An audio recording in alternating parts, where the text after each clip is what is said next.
पहले अपने शिव गुरु के चरणों में प्रणाम करती हूँ, मैया पार्वती के चरणों में प्रणाम करती हूँ, लीलम दीदी हरेंद्र भैया के चरणों में प्रणाम करती हूँ, सभी गुरु भाई गुरु बहन के चरणों में प्रणाम करती हूँ, माता पिता के चरणों में प्रणाम करती हूँ। मेरे प्रणाम को स्वीकार कीजिए। गुरु भाई गुरु बहना कथा सुनाने जा रही हूँ, कृपा करके ध्यान से सुनिएगा। ध्यान से सुनने से ज्ञान मिलता है। आधी अधूरी कथा नहीं सुनना चाहिए, क्योंकि शिव गुरु का अपमान होता है। पूरा कथा सुनने से कथा के रहस्य के बारे में पता चलता है, कथा में क्या बताया गया है उसका भी ज्ञान मिल जाता है। इसलिए कथा को हमेशा पूरा सुनना चाहिए, तब शिव गुरु की कृपा आप लोग पर बनी रहेगी।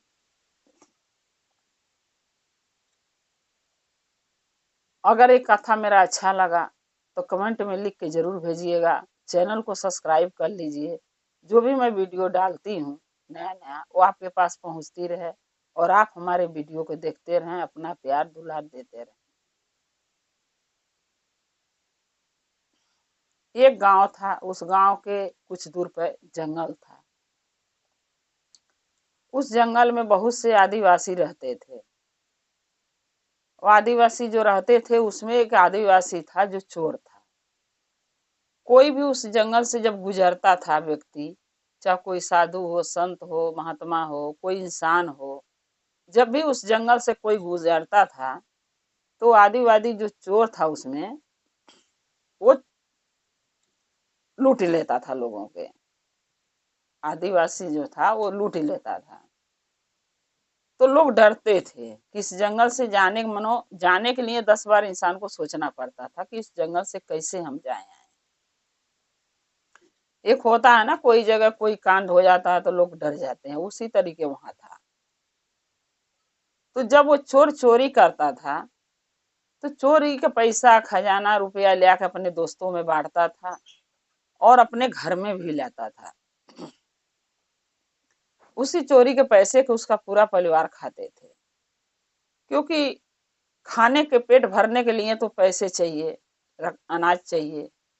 तो परिवार की भी क्या गलती है। अब बेटा आदमी जो भी कमा कर लाएगा, लोग तो खाएंगे ही खाएंगे, क्या करेंगे, भूखे तो कोई रहेगा नहीं।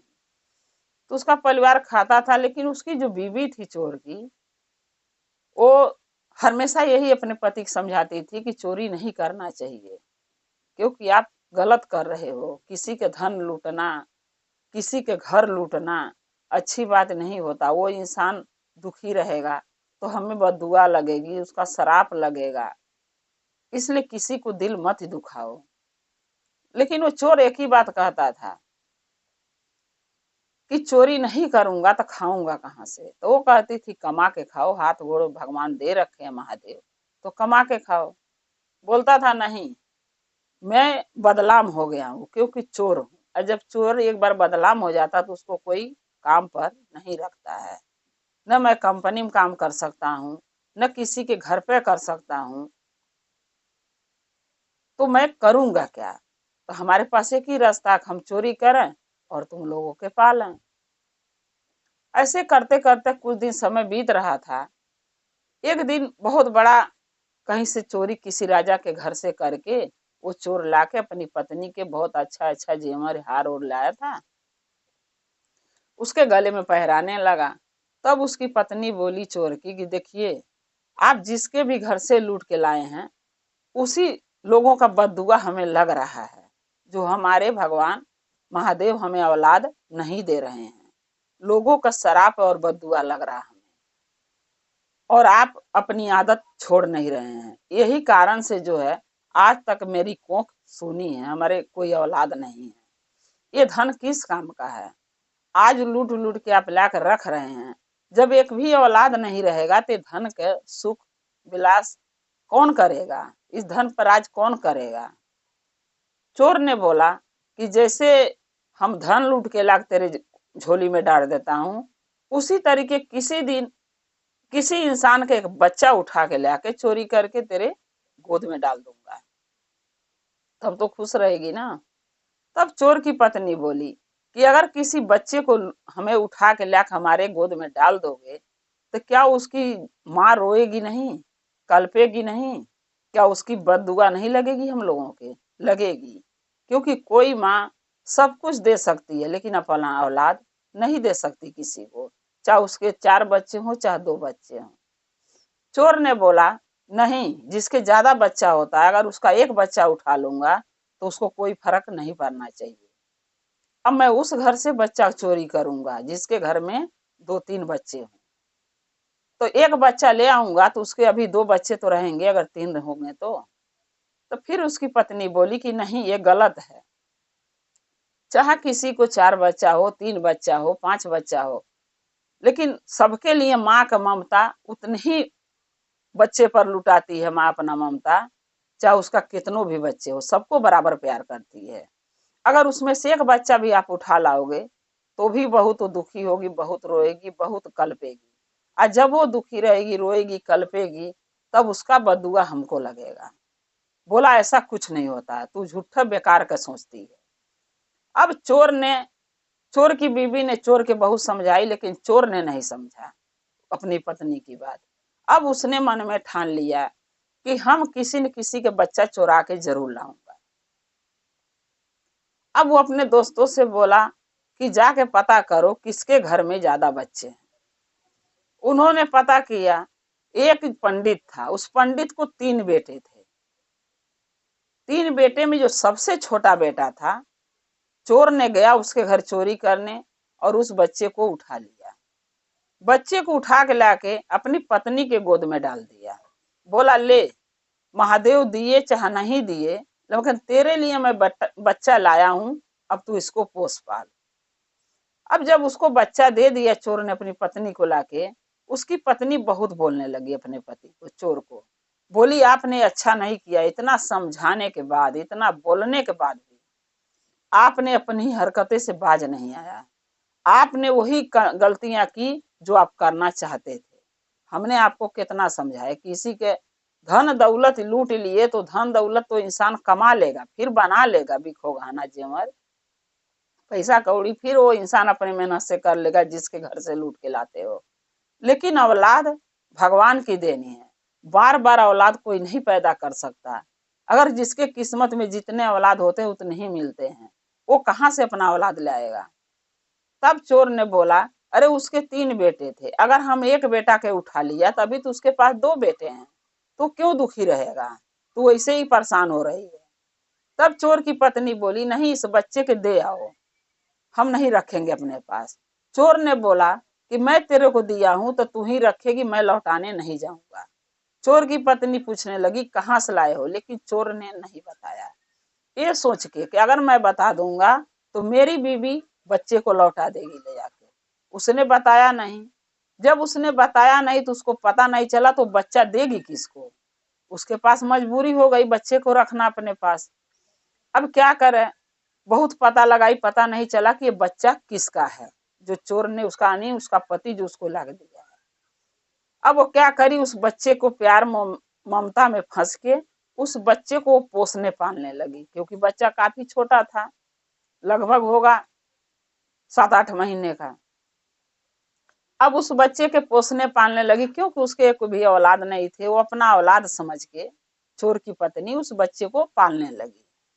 पालते पालते जैसे जैसे वो बच्चा बढ़ता गया, स्कूल जाने लगा, होशियार होने लगा, तैसे तैसे बच्चा वो अपने बाप के लक्ष्य के कदम पर चलने लगा, यानी चोर के देख देख के। अब जैसे जैसे होशियार हुआ, जवान हुआ, वो भी चोरी करना सीख गया, यानी पढ़ाई लिखाई छोड़ के वो भी अपने बाप के जैसे यानी चोर के जैसे बन गया। क्योंकि पंडित का बेटा भले था, लेकिन उस बच्चे को ये नहीं पता था कि उस किसका औलाद है। वो तो यही जानता था कि मैं इन्हीं का औलाद हूँ, यही मेरे बाप है। तो अपने बाप के जैसे वो बन गया। उसकी माँ जो थी चोर की यानी पत्नी, वो अपने बेटे को बहुत समझाई उस बच्चे को कि बेटा तेरा बाप गलत है, तू गलत रास्ते पर मत चल। लेकिन वो एक ही बात कहता था, आखिर बाप मेरे गलत हैं तो इसी कमाई से तो हम लोग जी रहे हैं ना, तो हम भी वही काम करेंगे। क्योंकि चोर का बेटा चोरा कहलाता है। अगर मैं कहीं जाऊंगा काम खोजने तो मुझे कोई काम नहीं देगा, क्योंकि मेरे पिताजी बदला में है तो साथ में मैं भी बदला में हूँ। ये सोच के वो भी बाप के जैसे चोर बन गया। तो जो चोर था उसकी जब शक्ति जांगर कमजोर हो गया, बूढ़ा हो गया, तो घर बैठ गया। लेकिन जो बच्चा उसका था, जो चुरा के लाया था, वो बच्चा बहुत बड़ा एक दिन डाकू बन गया, यानी चोर बन गया, सबका सरदार बन गया। अब वो भी जंगल में आदिवासी को साथ में रहने लगा और अपना चोरी चमारी वो भी करने लगा। फिर उसके बाद एक दिन क्या हुआ कि बहुत से ऋषि मुनि, बहुत से साधु संत कहीं जा रहे थे, क्योंकि ऋषि मुनि के तो काम होता है गुरु भाई गुरु बहना, एक जगह वो नहीं टिकते हैं, कभी इस गांव में कभी उस गांव में, जहां उनको मिल गया जगह वहीं अपना कुटिया बना लेते हैं, वहीं कुछ दिन जीवन गुजारते हैं, फिर चल जाते हैं। तो तीर्थ धाम कहीं रहते हैं, तीर्थ धाम पर जाके, जिसे हम लोग नहाने धोने जाते हैं कहीं तीर्थ धाम करने, वहां बहुत से ऋषि मुनि मिलते हैं, तो ऐसे ऐसे जगह पर लोग चले जाते हैं। तो ऋषि मुनि लोग जा रहे थे, साधु संत सब, और वो ऋषि मुनि साधु संत के साथ पीछे पीछे नारद जी भी थे। तो जब चोर ने देखा साधु संत को ऋषि मुनि के जंगल से गुजरते हुए, तो ये जो चोर था, यानी चोर का बेटा जो था, चोर डाकू बना हुआ था, उसने क्या किया, अपने दोस्तों के बोला कि जाओ वो साधु संत जो जा रहे हैं उनका रास्ता रोको, और जो भी उनके पास है तुम लूट लो। जब जाके सब रास्ता रोके, साधु संत ने बोले कि भाई मेरे रास्ता क्यों रोक रहे हो? तो चोर ने बोला, ये भी पहुंच गया वहां, चोर ने बोला कि भाई मैं रास्ता इसलिए रोक रहा हूं कि जो तुम्हारे पास है वो तुम मुझे दे दो। साधु संत ने बोला भाई मेरे पास कुछ नहीं है। बोला पोटरी में क्या रखे हो? ये गया जो सरदार था उसका, बोला पोटरी में क्या रखे हो? तब साधु संत ने बोला कि मेरे पोटरी में कुछ नहीं है, बस कुछ वस्त्र हैं, कुछ ओढ़ना बिछौना है, कि कहीं अगर हम रात गुजारेंगे ये सब चीज की आवश्यकता पड़ती है। कुछ अनाज है, जहां हम रुकेंगे वहां भोजन बना के खा लेंगे, और बाकी कुछ नहीं है। हम लोग साधु संत हैं, अरे गांव गांव में मांगते हैं, खाते हैं, जीवन अपना गुजारते हैं, हमारे पास भला रहेगा क्या? चोर ने बोला नहीं, तुम झूठ बोल रहे हो, अपनी पोटरियां हमके दो। सबका पोटरी लेके जब खोला तो कुछ भी नहीं निकला। अब जब कुछ नहीं मिला तो चोर को बहुत गुस्सा आया, गुस्से में बोलने लगा कि जो जो सबसे पीछे व्यक्ति खड़ा है, यानी नारद जी खड़े हैं, उसको पकड़ के लाओ। अब नारद जी सोचने लगे भाई साधु संत के पास तो कुछ मिला नहीं, अब मेरे पास भी कुछ नहीं है, ले दे के एक बीना है जो मैं बजाता हूँ, अब लग रहा है ये भी लोग ले ही लेंगे। अब जब नारद जी के बुलाया, पकड़ के आगे किया, तो नारद जी से बोलने लगा, नारद जी जो तुम्हारे पास है वो मुझे दे दो। नारद जी बोले भाई मैं तो एक जोगी हूँ, नारायण नारायण का नाम जपता हूँ, मेरे पास भला क्या रहेगा? चोर ने बोला नहीं, तुम्हारे पास ये बीना में कुछ न कुछ तो होगा, जो गिटार ले रखे हो इसमें कुछ न कुछ तो होगा। नारद जी ने बोले गिटार में कुछ नहीं है भाई, गिटार में तो वही है, सरस्वती का वास है जो मैं बजाता हूँ और गाता हूँ। चोर ने बोला नहीं, गिटार मुझे दो। गिटार लिया और चोर ने गिटार को तोड़ दिया पटक के, ये सोच के कि इसमें कुछ न कुछ पैसे जरूर होंगे। गिटार तो खाली था। जब गिटार को तोड़ दिया, अब नारद जी सोचने लगे, ले दे के तो मेरे पास एक वो गिटार था जो मैं बजाता था, आज वो भी ले लिए चोरों ने, अब मेरे पास तो कुछ बचा ही नहीं, अब मैं क्या करूं? फिर चोर जब तोड़ दिया और उसमें कुछ नहीं मिला, तब नारद जी को चोर वो धमकी लगा देने बोला कि नारद जी ये तो साधु संत है, इनके पास तो धन होगा नहीं कि हम इनसे मांगे, लेकिन तुम तो एक देव हो, तुम्हारे पास तो धन जरूर होगा। ऐसा करो कि मुझे धन दो, अगर तुम मुझे धन नहीं दोगे तो मैं ये साधु संत को और तुम्हें पकड़ के बंदी बना लूंगा, और हो सकता है कि तुम्हें मार भी दूं। अब नारद जी सोचने लगे कि मेरे पास तो धन नहीं है, मैं तो रमता जोगी बहता पानी हूं, तो मैं धन कहां से दूंगा? अगर मैं धन देने कहता नहीं हूं तो ये सनकी आदमी है, कुछ भी मेरे साथ कर सकता है, साधु संत को नुकसान पहुंचा सकता है। तब नारद जी ने सोचा कि बचाव के लिए कुछ न कुछ तो करना पड़ेगा। नारद जी बोले ठीक है, साधु संत के बंदी बनाने की जरूरत ही नहीं है, इनको छोड़ दो। अब मुझे भी बंदी बनाने की जरूरत नहीं है, मैं तुम्हें धन दूंगा। चोर बहुत खुश हुआ, खूब हंसने लगा। ये खुशी में कि चलो ये देव हैं, इनके पास तो धन बहुत होगा, अब मांगा हूं तो देने भी तैयार हो गए, कुछ मोटी रकम मिल जाएगी मुझे। अब जब चोर हंसने लगा तो नारद जी ने बोला, क्यों हंस रहे हो? तब चोर बोला कि मैं इसलिए हंस रहा हूं कि आज मोटी रकम मिलेगी। नारद जी बोले, कैसे? चोर ने बोला, अरे आप तो देव हो, देवता हो, आपके पास धन की कमी थोड़ी न होगी। नारद जी सोचने लगे, अरे भला तू क्या जानेगा मेरे पास धन है कि नहीं है, ये तो मैं ही जानता हूं। फिर उसके बाद क्या किए, नारद जी बोले, धन दूंगा लेकिन तुम्हें नहीं दूंगा। चोर को बोले, तुम्हें नहीं दूंगा। अब चोर लगा सोचने, ये नारद जी मुझे धन देने से क्यों मना कर दिए, मैं क्या किया हूं? तो नारद जी से पूछा चोर कि मुझे धन क्यों नहीं दोगे, किसको दोगे धन? नारद जी बोले, धन मैं तुम्हारे परिवार के दूंगा, तुम्हारे बीवी के दूंगा, तुम्हारे बेटे को दूंगा, तुम्हारे माँ बाप के दूंगा, लेकिन धन तुम्हें नहीं दूंगा। चोर ने बोला, ऐसा क्यों? तब नारद जी बोले कि तुम एक बुरा इंसान हो, तुम चोरी करते हो, लोगों के दिल दुखाते हो, पाप करते हो, लोगों के जान से भी मार देते हो कितने को। तुम्हें एक बार भी दया नहीं आती है कि जिस व्यक्ति के धन के लिए मैं जान से मार रहा हूं, वो किसी का बाप होगा, किसी का बेटा होगा, किसी का पति होगा। तुम कभी सोचते हो? तो तुम्हारे जैसे पापी इंसान को मैं धन नहीं दूंगा, मैं दूंगा तुम्हारे परिवार को, क्योंकि जो मेरे पास धन है वो पुण्य का है, पाप का नहीं है। तो पुण्य का धन पुण्य ही इंसान के हाथ में जाना चाहिए। क्यों? कि तुम पाप करते, तुम्हारा परिवार पाप थोड़ी न करता, इसलिए धन मैं उनको दूंगा। उसके बाद नारद जी सोचने लगे, चोर ने सोचने लगा कि अगर धन ये हमारे परिवार के देंगे तो कोई बात नहीं, परिवार तो हमारा ही है। अगर आज मैं धन ले लूंगा, धन आज मुझे मिल जाएगा, तो हमें नहीं देंगे तो हमारे परिवार को देंगे, तो परिवार तो मेरा है। आज जब परिवार के पास धन जाएगा तो धन मेरा ही होगा। फिर चोर हंसने लगा। फिर नारद जी बोले, अरे धन देने के मना कर दिया तुम्हें, तो क्या तुम्हारी मति मारी गई है जो हंस रहे हो? चोर ने बोला, नहीं नारद जी, मेरी मति नहीं मारी गई है, मैं इसलिए हंस रहा हूं कि चाहे धन आप मुझे दो, चाहे हमारे परिवार को दो, धन तो मेरा ही होगा। नारद जी बोले, कैसे?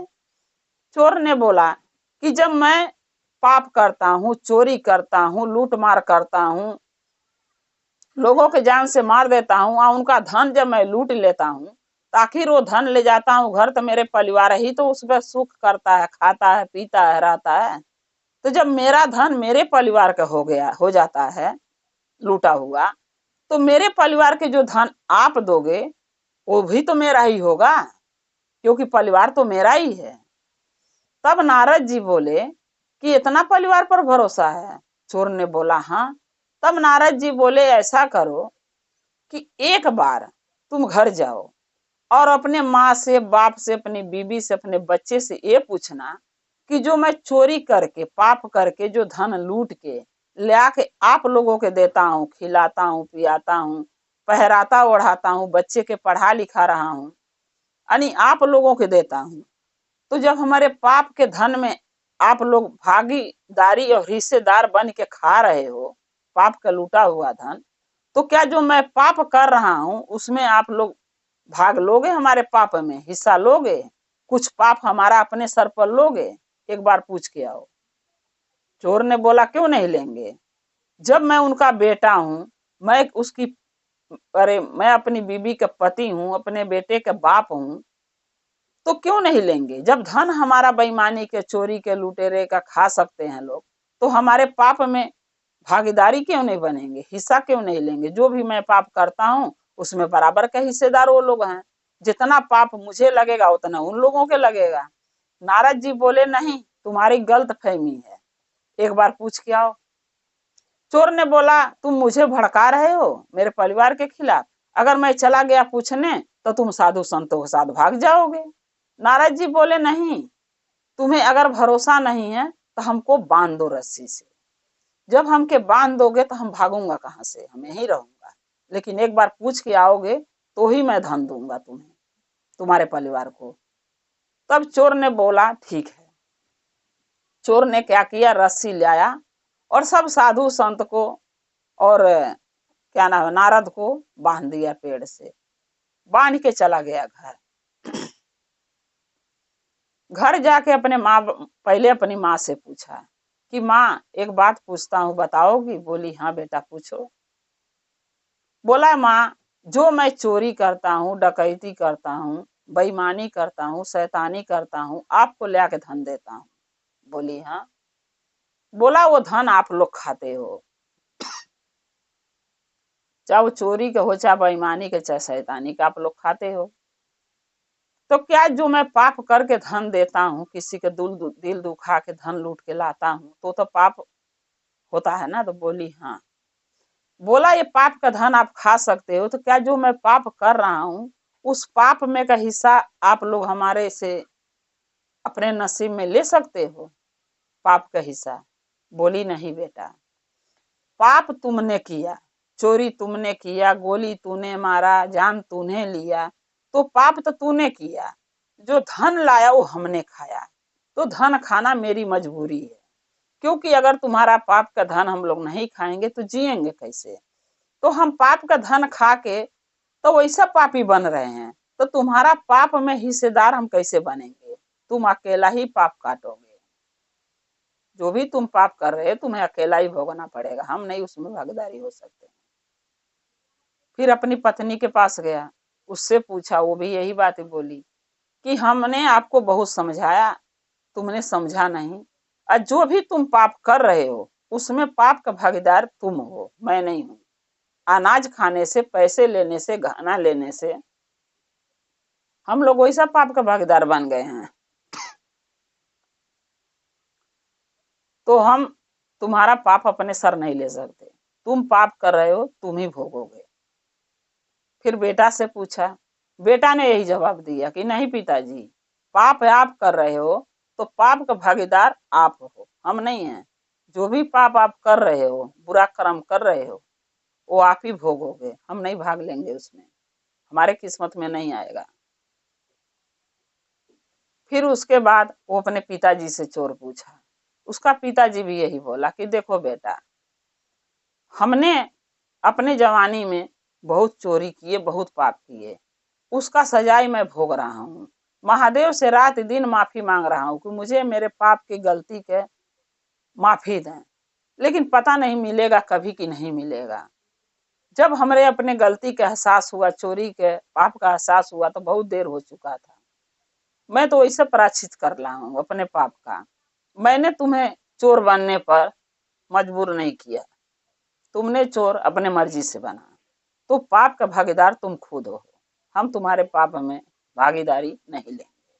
तुम्हारे जो भी तुम पाप कर रहे हो वो पाप तुम्हें ही भोगना पड़ेगा, हम लोग नहीं उसमें भाग लेंगे। जब चोर को सबने मना कर दिया, चोर फिर नारद जी के पास आया। फिर नारद जी के पास आके कहने लगा, नारद जी हमें आपका धन नहीं चाहिए। नारद जी बोले क्यों? चोर ने बोला कि आज ले मैं बहुत पुण्य पाप किया, कोई अच्छा कर्म नहीं किया, आज जो पाप का कमाई मैं अपने परिवार को खिलाता था, आज वही परिवार मेरा साथ देने से मना कर दिया, तो हम अब पाप के कमाई नहीं कमाएंगे, अब हम ईमानदारी का कमाई कमाएंगे, और पाप चोरी लुटेरी करना, चोर डाकू बनना अब हम छोड़ देंगे, अब हम बुरा कर्म नहीं करेंगे। लेकिन मेरे ये समझ में नहीं आ रहा नारद जी, जो आज तक मैं पाप किया, लोगों के सताया, लोगों के दुख दिया, तकलीफ दिया, जान से कितने को मार दिया, वो हमारा पाप कैसे कटेगा? तब नारद जी बोले कि सबसे पहले साधु संत के छोड़ दो, जाने दो, और हमें भी छोड़ दो। लेकिन अगर तुम्हें अपनी गलती पर पछतावा हुआ ही है तो तुम एक काम करो, शिव जी के शरण में जाओ, महादेव के शरण में जाओ और उनसे माफी मांगो, अपने गलती के पछताव करो। हमारे महादेव देवों के देव महादेव भोलेनाथ हैं और बहुत भोला है।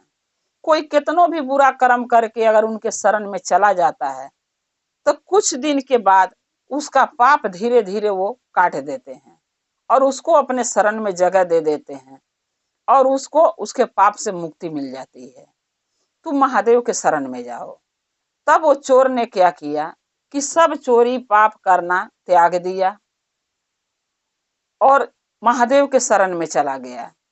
एक मंदिर था, उसमें जाकर रहने लगा, मंदिर का साफ सफाई करता था, पूजा पाठ करता था और महादेव से यही क्षमा मांगता था कि हे भोलेनाथ, मैं अपने जीवन में जो भी गलतियां किया तो ये सोच के किया कि मैं अपने परिवार के लिए कर रहा हूँ, लेकिन आज वही परिवार मेरा साथ नहीं दिया, क्योंकि उनका कहना है कि जो भी मैं पाप करा हूँ कर रहा हूँ, वो पाप की कमाई खा सकते हैं, लेकिन पाप जो मैं कर रहा हूँ उसमें वो भाग नहीं ले सकते, उसका हिस्सेदार वो नहीं बन सकते। तो वो पाप जो मैं भी जो किया हूँ वो तो मैं ही भोगूंगा। तो मुझे अपने पाप की पछताव करने के लिए मुझे मौका दीजिए। मैं आपके शरण में रह के आपका सेवा करना चाहता हूँ, अपने पाप के पछताव करना चाहता हूँ और अपने पाप के भोगना चाहता हूँ। जो भी आप सजाए देंगे मैं भोगने के तैयार हूँ। तब से वो चोर मंदिर में जाके महादेव के साफ सफाई मंदिर का करता था, पूजा पाठ करता था, मंदिर में रहता था और धीरे धीरे महादेव जो है हमारे शिव गुरु, उसको भी उस पाप से मुक्ति दे दिए। तो गुरु भाई गुरु बहिना कहते हैं कि जब ही जागो जब ही सवेरा। जैसे वो चोर अपने आप को अच्छे राह पर चलाने की कोशिश किया, नारद के ज्ञान से उसको ज्ञान मिल गया, न वो नारद उसको ज्ञान देते, न वो घर जाता अपने परिवार से पूछता, न परिवार उसके पाप में साथ देने का मना करते, न वो एक अच्छा इंसान बनने की कोशिश करता।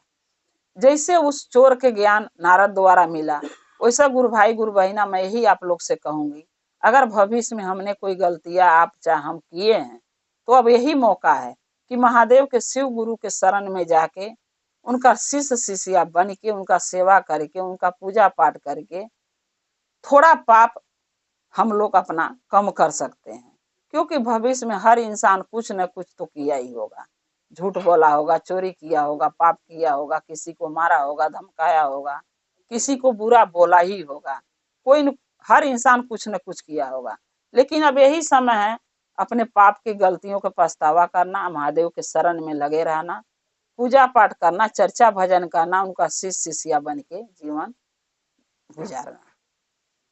गुरु भाई गुरु बहिना, ये चर्चा गुरु के चरणों में रखते हुए मैं आपसे ही कहना चाहूंगी कि जो भी गलतियां हम लोग किए हैं अब सुधारने का समय आ गया है, इस उम्र में जो सुधार लेना चाहिए। अगर मेरा ये चर्चा आपको अच्छा लगा तो कमेंट में लिख के जरूर भेजिएगा, चैनल को सब्सक्राइब कर लीजिए कि जो भी मैं वीडियो डालती हूँ नया नया वो आपके पास पहुंचता रहे और आप हमारे वीडियो ऐसे ही देखती रहें, वीडियो को प्यार देते रहें। हर हर महादेव, घर घर महादेव। महादेव का दया और कृपा आप लोग पर सदा बना रहे, शिव गुरु सदा आप लोग के साथ रहें और हम और आप ऐसे शिव परिवार से जुड़े रहें। जय शिव गुरु।